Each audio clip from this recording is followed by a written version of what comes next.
মোদিবাবু খেয়ে একটু দেখুন না স্বাদটা কেমন, একটু খাবেন, তৈরি করে দেবো। কথা দিচ্ছি কাউকে দিয়ে করাবো না, আমি নিজে করব। প্রধানমন্ত্রী নরেন্দ্র মোদীও বরং একবার মাছ খেয়ে দেখুন, তিনি নিজে হাতে রান্না করে খাওয়াবেন।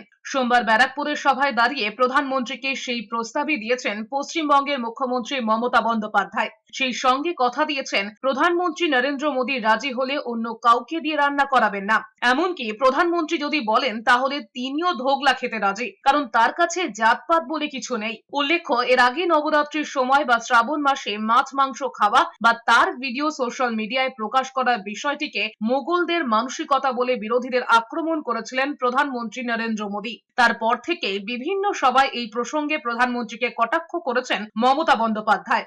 দাবি করেছেন মানুষ কি পরবেন কি খাবেন তা স্থির করে দিতে চাইছে মোদী সরকার। সোমবার ব্যারাকপুরেও সেই কথাই বলেছেন তৃণমূল কংগ্রেস নেত্রী। বলেছেন মোদী এখন বলে বেড়াচ্ছেন মাছ খাবেন না, মাংস খাবেন না, ডিম খাবেন না, তাহলে কি ব্যাঙের ছাতা খাবে?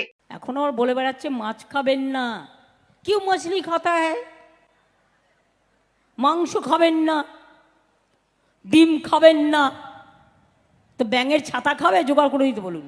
এরপরেই একের পর এক মাছের পদের নাম করে মমতা বন্দ্যোপাধ্যায় প্রধানমন্ত্রী নরেন্দ্র মোদীকে মাছ খেয়ে দেখার পরামর্শ দিয়েছেন। মমতা এও জানিয়েছেন ছোট থেকে রান্না করে এসেছেন, তিনি রান্না জানেন।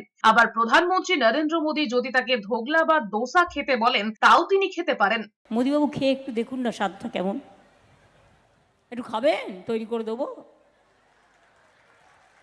কথা দিচ্ছি কাউকে দিয়ে করাবো না, আমি নিজে করব। আমি ছোটোবেলা থেকে রান্না করে এসেছি, আমি রান্না জানি। আর আপনি যদি আমায় বলেন ধোকলা খেতে, আমি খাবো, আমি খেয়েছি, ওটা গুজরাটে পাওয়া যায়। আপনি যদি আমায় বলেন ধোসা খেতে, ওটাও আমি খাবো। উত্তরপ্রদেশ থেকে শুরু করে, বিহার থেকে শুরু করে, সাউথ ইন্ডিয়া থেকে শুরু করে, गुजरात থেকে শুরু করে যত खाना पीना আছে, आप मेरे को खाने के लिए बोलो, मैं प्यार से खा लूँगा, क्यों मेरे का पास कोई जात पात ऐसा नहीं है।